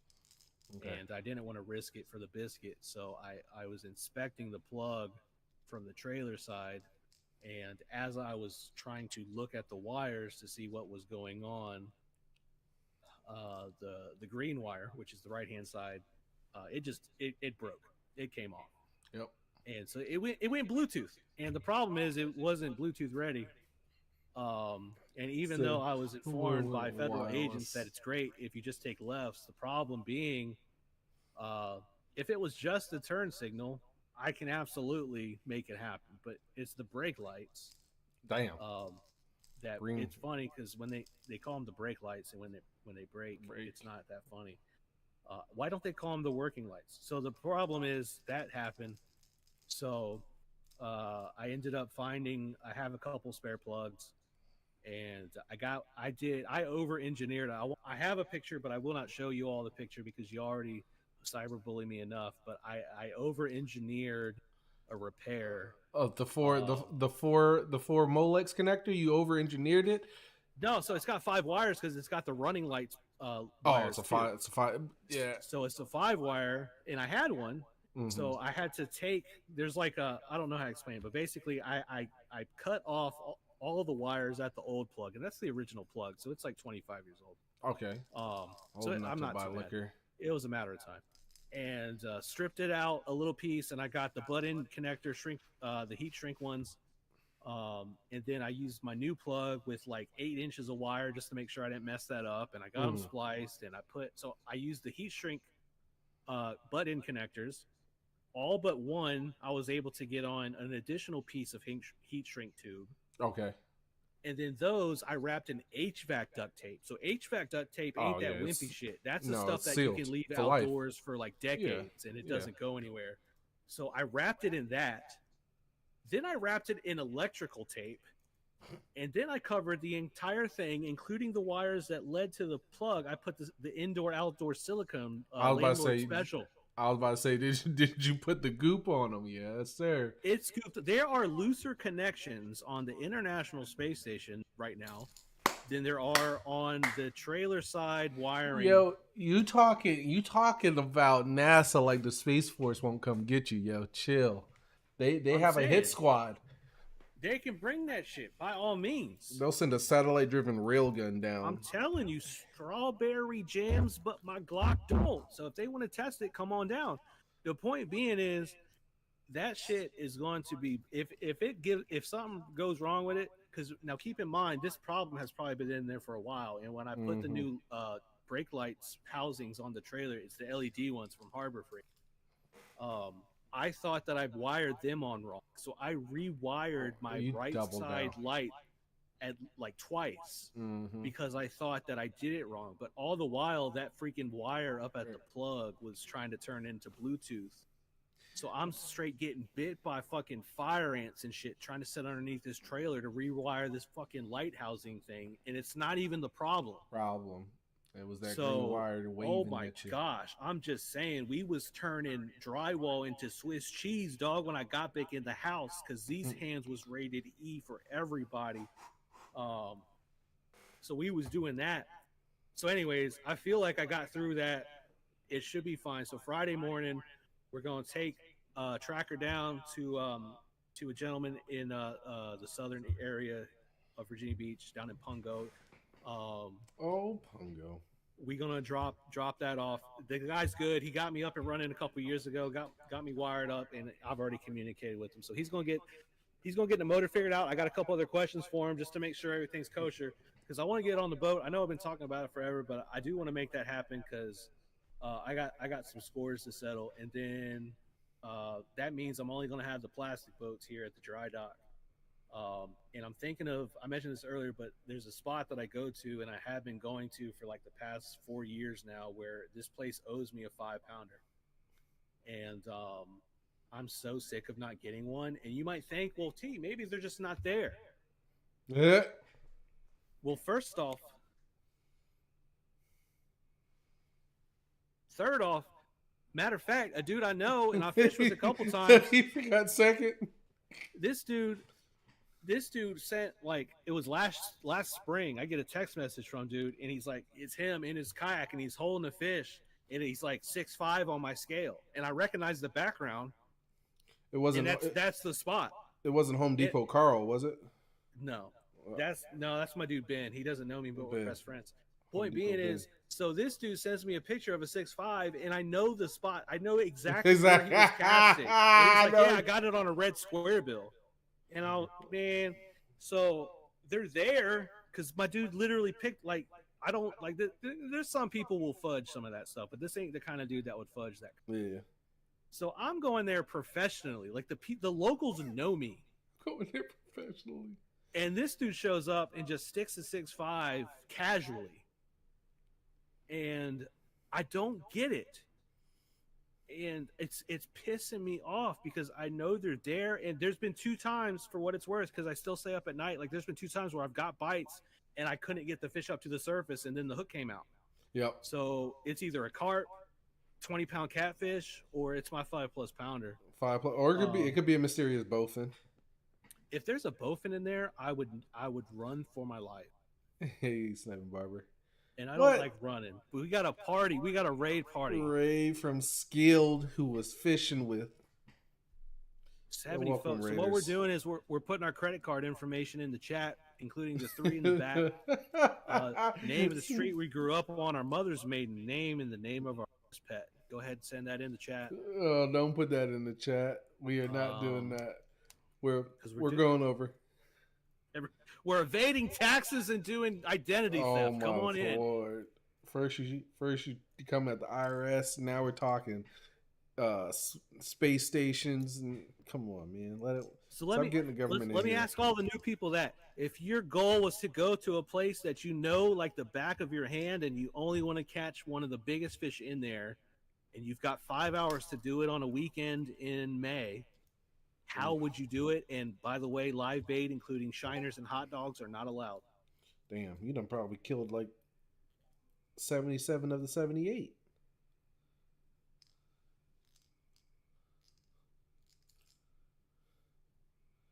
Fishing gear on Alex, then no fishing gear on me.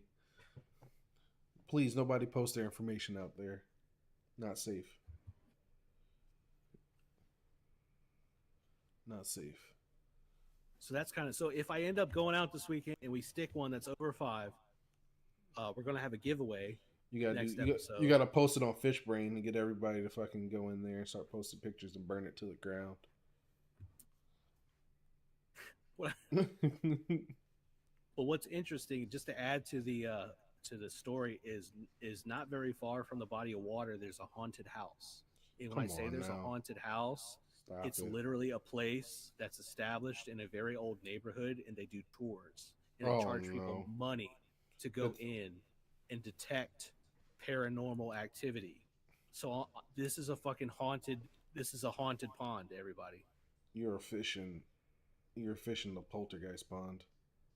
Like their fucking heads are spinning on a swivel out there, dog. You need an old priest and a young priest on that water. Bless it. The power of Christ compels you. We compelling them. Oh, you better be careful on that water. It sounds like you got Lake Lanier vibes out there. Ow. No, I just fucking hooked myself with the damn popper. There you go. Yeah, that's what I'm saying, dog. We about to pop. I'm bringing out. Bringing out the mini. Bringing out the mini. Wait. You already know he was on red crankbait. Why aren't you going to throw a red crankbait, T? I did it. Wore crank. Look, I'm not even shitting you. I got it right here because I be holding on to stuff like a damn pack rat. I was throwing my Cotton Cordell Big O to the point goddamn bill came off that bitch. That's how much I was running it through there. I'm sorry. You believe that? My man's in here looking like he ain't got nothing to say, man. They interrogated his ass out there. They straight took his bill off and everything. Yeah, he belongs like around the corner from Sesame Street. My boy is doing bad. And this one did work at that pond. I got a clip up on my YouTube with this actual crankbait. Mm-hmm. It was absolutely putting in work on that same body of water, and then they whooped his ass. They came back, ran the block back on him. Hell no, my man did the reverse Kim Kardashian and said, "I don't want no lips, son. No I'll tell you lips. that much." No lips. So we're gonna figure that out. That's really my goal. Like right now, I want the boat fixed, and I want to get a 5-pluser out of this spot. If that could happen, if both of those things happen in the next couple weeks, brother, it's like wiping with the expensive paper. It just feels good from the front to back. That wipe is good. But no, I'm gonna use I don't do BFS because I don't believe in following trends. Bro, you're missing out. Yo, you say that as soon as. You want me to send you? My little Valiant Eagle 2? Change your mind up. But I got a Daiwa CC80, which is small. Hey, it's an 80. That works. That works. And I loaded up with 10-pound Berkeley X9. What? No, you're supposed to load it up with 6-pound. I got no damn 6-pound Berkeley X9, but I got 10-pound Berkeley X9. Want me to send you the rest of my 4-pound braid? Oh no, it's almost dead. Never mind. That's not for sharing. It costs. This shit was. Yeah, it's not gonna work. That's what I'm saying. Like, what are you all making this shit out of? Hell no. So we're gonna put that. We're gonna put 6-pound mono leader on it, and we're gonna take the mini hula baby, and we're gonna go out there and get that motherfucker chomped on. I mean, yeah, man. Make sure you got that drag set loosey goosey until you figure out how strong it is. No, I'll be grabbing the line by hand when he comes up and gets it. I'm just gonna pull it. And that's the set. Then I'm gonna let him go so he thinks he's got some freedom, and then we're gonna come back hot and heavy. Oh man, you sound like a fly fisherman. We're gonna let that 6'8" talk to him real quick. Bring him in nice and slow like. So that's the thing. So we're gonna go in and we're gonna razzle dazzle them, right? Because they eat minnows. They're not going around eating shad. They eat minnows. They hit like. Have y'all seen the Discovery Channel when they do the killer whale footage from the beach where they're coming up and they're beaching seals and they're just throwing the wave and the seal goes up and they're chomping them like while they're on the beach? That's what these fish do to minnows. I am not exaggerating. I know I exaggerate a lot. This is not an exaggeration. They trap minnows on the shoreline and eat them as they're flopping on the ground. That's literally what happens. I'll put you on game. I'm gonna put you on game real quick. You get a mosquito hook, say like a size 1, so you get a little bit of weight, and you get a green pumpkin curly tail, and you nose hook it, and you throw it on the bank, and then bring it in. I'm gonna be pulling people's like trash and shit into the water. Listen, T. I'm just telling you. Just try it once. Just try it once. I got some things. I ain't gonna show y'all what I got, but I got something that might do the trick. I was playing around. I was gonna do it for one of my tournaments because I did it at the home pond, and I had the same situation where I had like 2 or 3 fish just trying to destroy it at the same time. I was catching some good ones. And then I took it out to Sharon Harris, and I did the same thing, and I caught actually a good one. So I know it's gonna work. But man, if they're on the bank line just smacking up bluegills and minnows, I can't. Like it's been the only problem with it is it's hard to cast. So you have to be really real ready, or you can put like you can probably pin some type of super light weight to the top, but or peg it. Nonetheless, it works. I would definitely say try it. All right, so bring my fly fishing gear. Gotcha. Yeah, pretty much you gotta bring fly fishing gear at the end of the day. Stream, I just told y'all, if y'all can't catch a fish, that is probably one of the craziest, easiest things you can do. You just get a little hook, you nose hook a curly tail, and you throw it on the bank and just reel it in nice and slow like. Especially this time of year.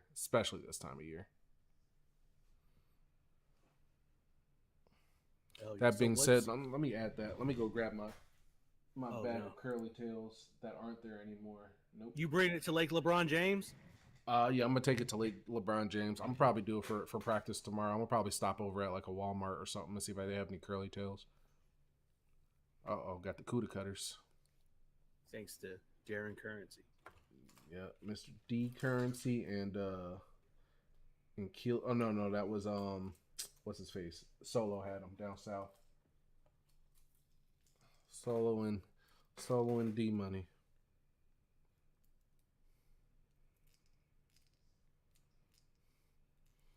All right, we're rounding up to the 45. Oh shit, we're way past. I didn't realize that.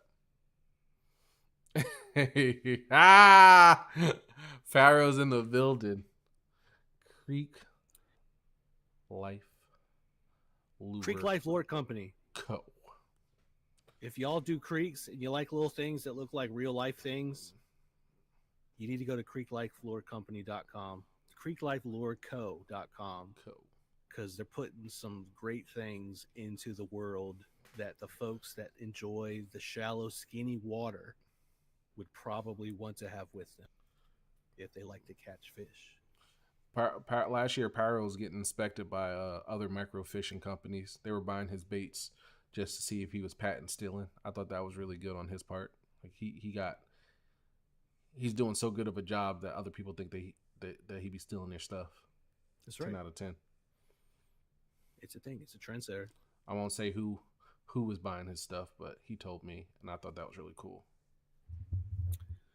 As long as old Michael Iconelli don't walk up and start. Oh, he done dropped the damn name. I was Farrell, you weren't supposed to be dropping the names of the company, dog. I was damn. Oh man. You know how them people from New Jersey are. Yeah, you can't be doing that. Yeah, when you won't let people pump gas in their own damn vehicle, they're gonna come at you any way possible. Did y'all want a hot tip real quick since we're kind of winding down? I can give y'all a hot tip. I gotta get a couple supplies, so I'll be back in less than 10 seconds.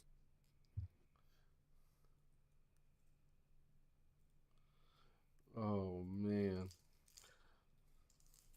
Yeah, that's when you knew you were doing stuff right, Pero. You got Nico out there looking at your stuff for a damn Helgramite. All right. Damn Helgramite looker. Is that my Helgramite? Nah, this ain't your Helgramite. Is that my nymph? No, that's not your nymph.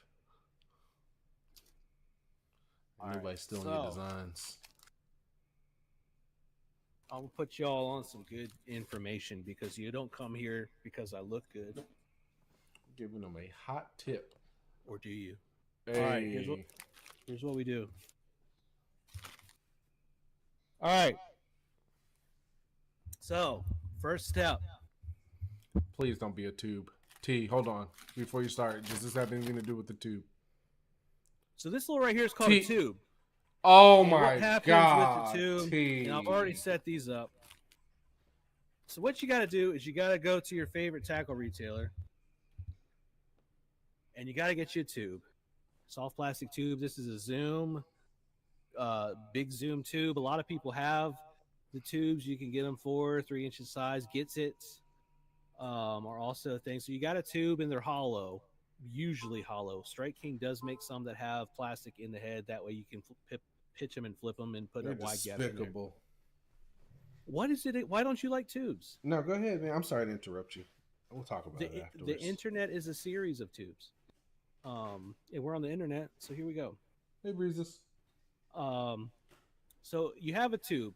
Now, chances are, unless you live up north and you fish for smallmouth full time, so they make tube jigs, which is like lead on, like a hook, to where you push it in through the tube and the lead fills up the front of the tube, and then you can poke out the line tie, and then the hook just comes out, and it's a jig. The problem is it's exposed.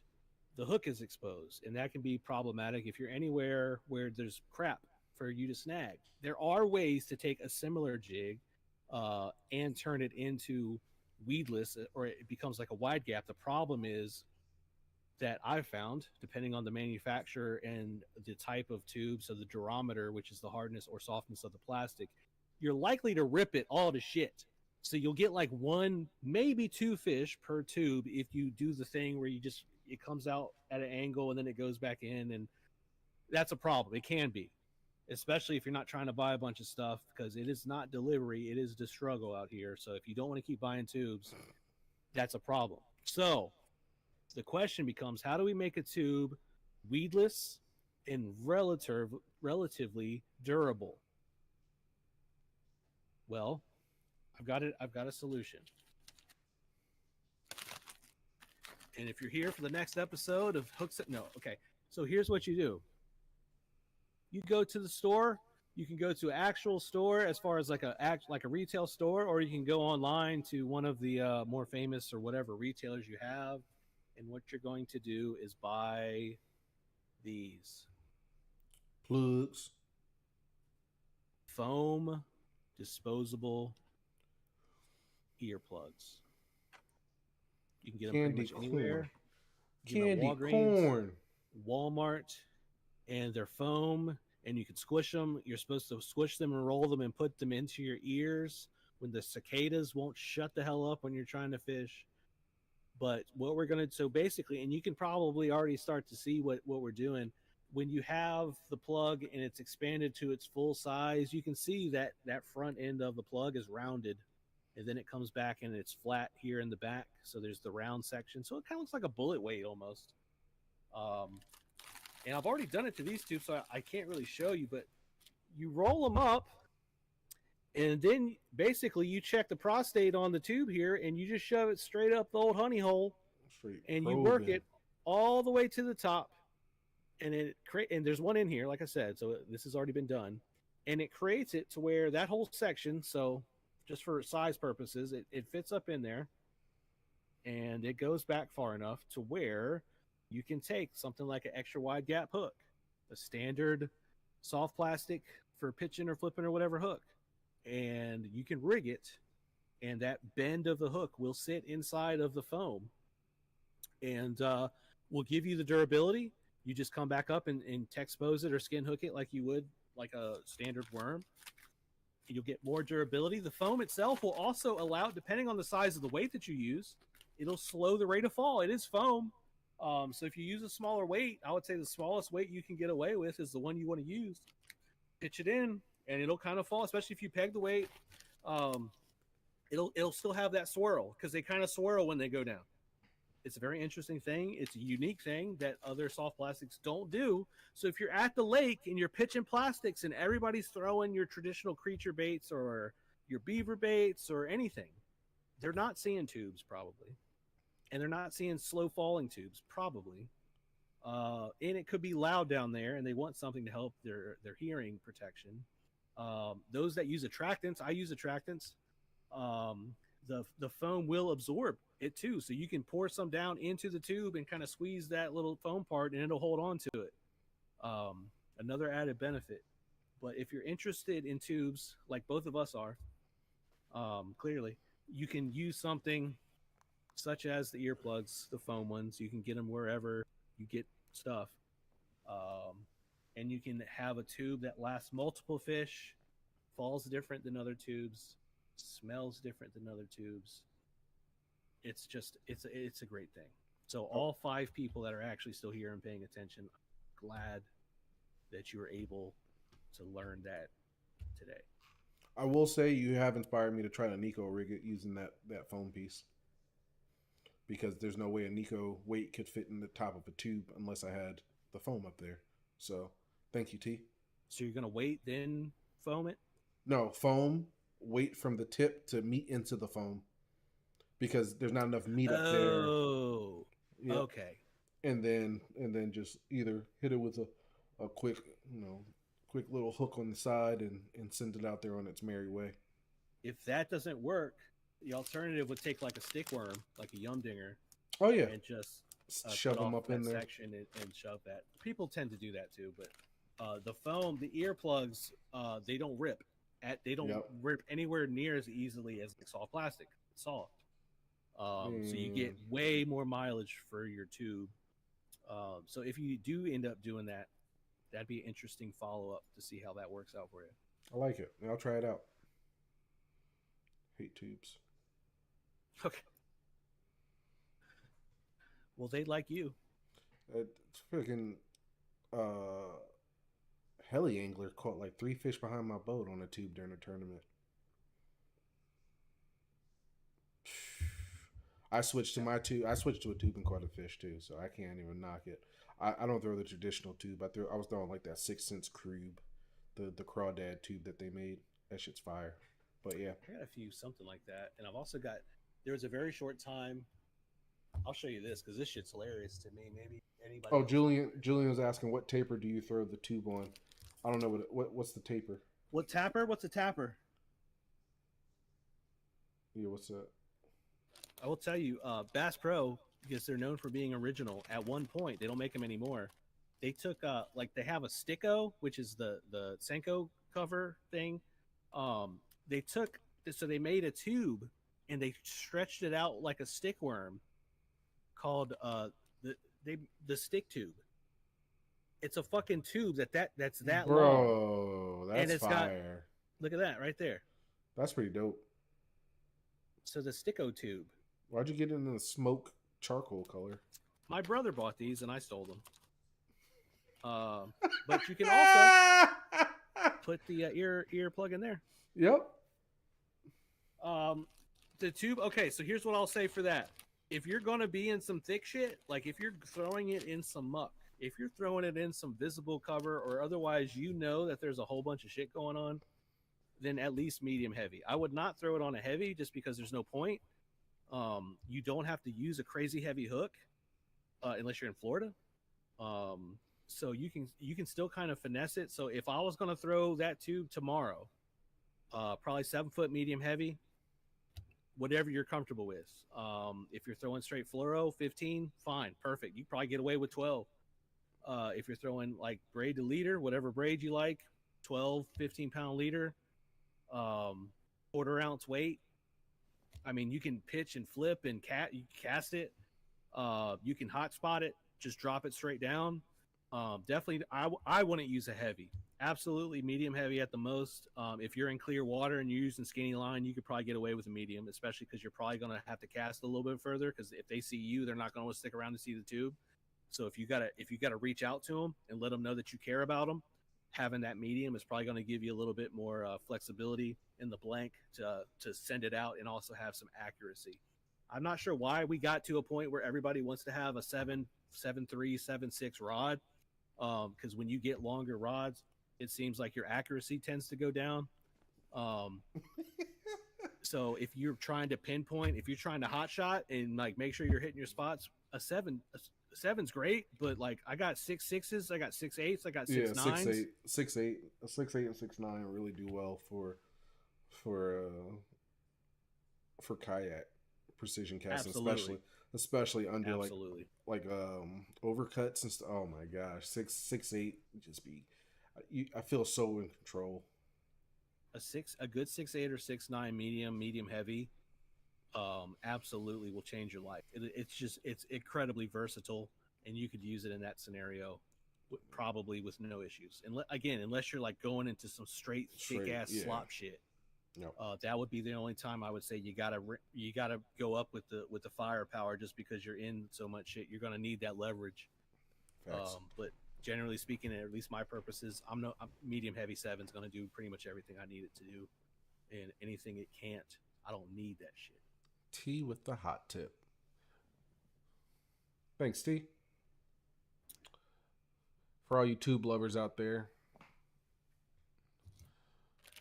we are rounding out to past the time of Hooksets are free. So, questions, comments, concerns, go ahead and throw them out there. We'll figure out for next episode. We'll probably be back in 2 weeks. What is up, Roblox? Today we're playing YouTube. Oh no. Please. The internet. No. What is up, Roblox? We are playing YouTube. It's your boy. Said that at the drive-through at Wendy's. Apparently they have no sense of humor. They're probably pissed off at the day. They're like, why? Why is he here? I'm fucking hungry. Oh man. Yo, that's wild. My favorite part about not being under the influence of chemicals is nothing. Well, if anybody has anything that, obviously feel free to jump in the last couple of minutes, but I was also going to wonder, because I was doing some Google mapping earlier when I was supposed to be working, and because we've been talking about this off air, but it might be, we gotta figure out an opportunity or some plans. Once I get the tracker back, assuming the trailer doesn't shit itself on the way there or back home, we gotta head south from here and north from you and try to find somewhere in the middle. No, I can come straight to you. We can literally just fish in your. No, not at all. Because I was looking, there's a couple spots in the Chawan. There's a couple ramps that are pretty close to fishable water. There's a guy in chat. Yeah, there's a guy in chat that lives over there. He can guide us through that. It'd be nice, because I'd like to go somewhere new. I'm sure you're not a stranger to going to new places and kind of figuring stuff out. Might as well turn it into a educational and adventure driven trip, journey, whatever you want to call it. Yeah, I'm down. That probably should happen before it gets to like ass crack sweat summer. You just give me the date. I'm driving, dog. It's in your court. See you in 13 hours. No, I got to go to Lake James. I leave tomorrow. I got an Airbnb. Fish brain it.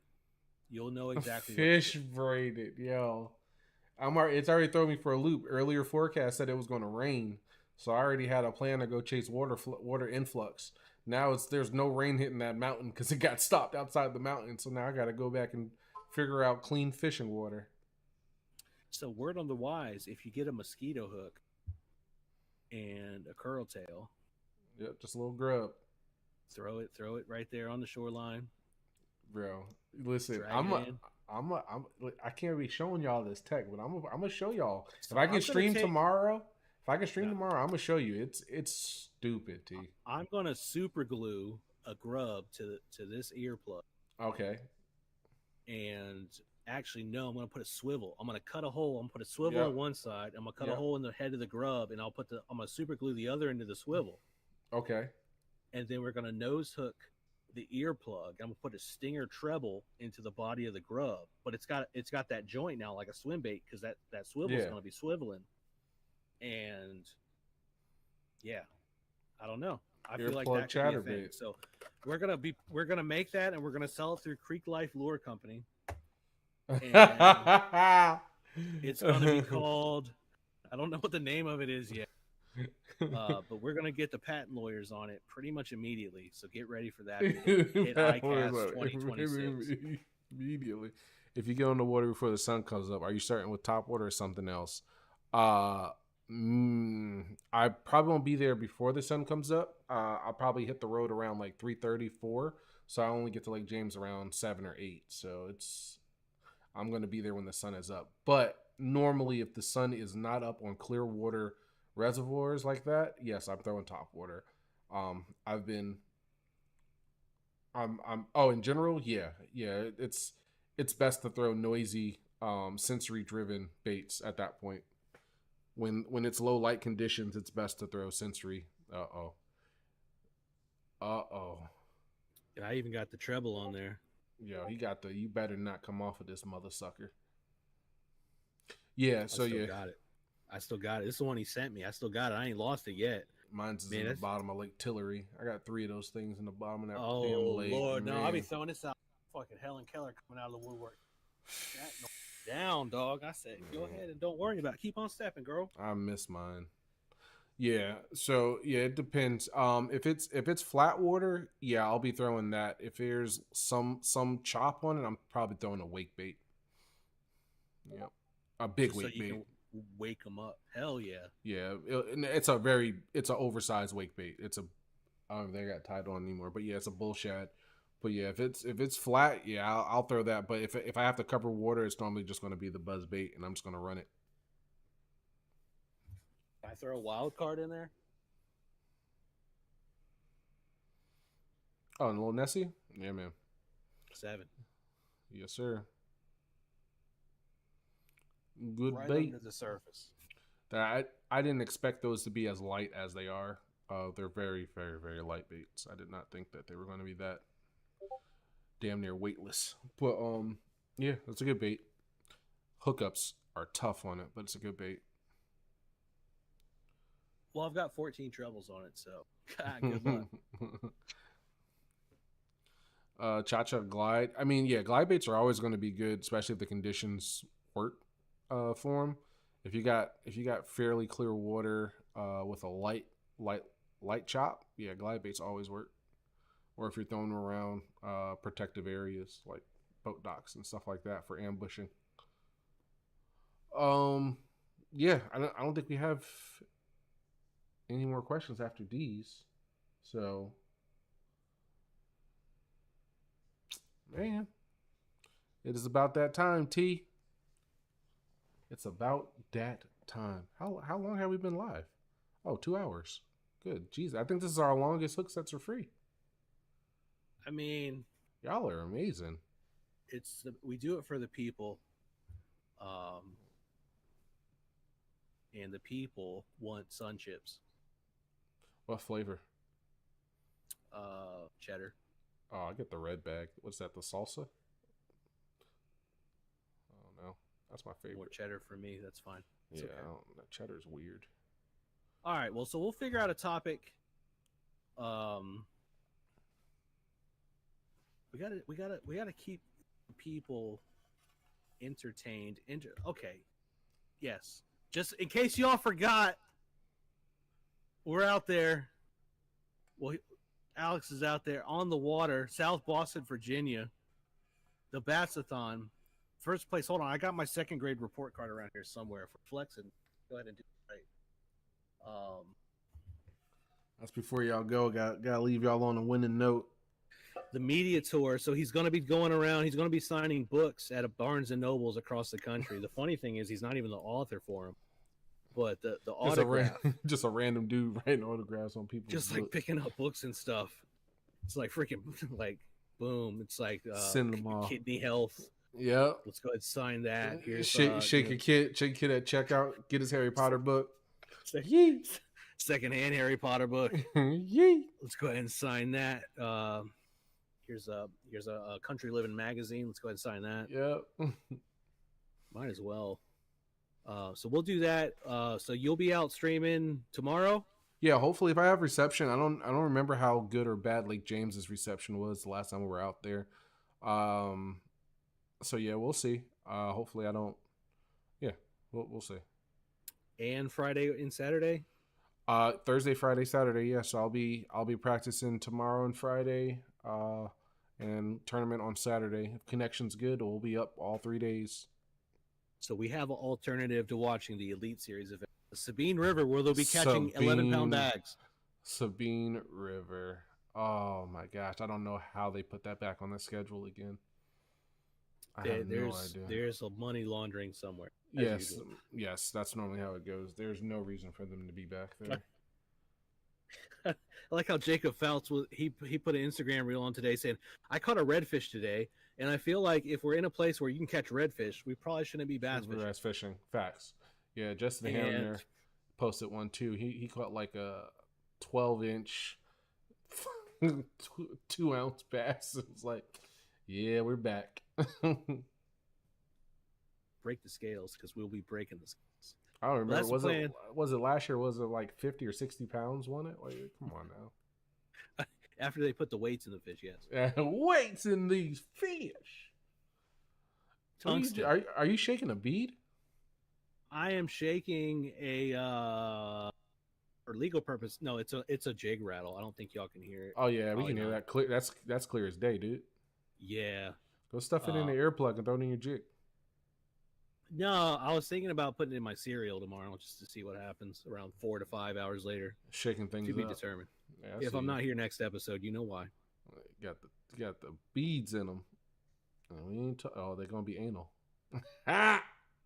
And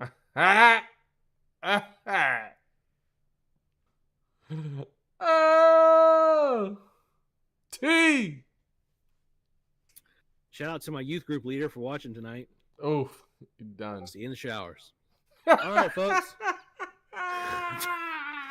Till next time. Later, everybody. Y'all have a good one. Or when the protective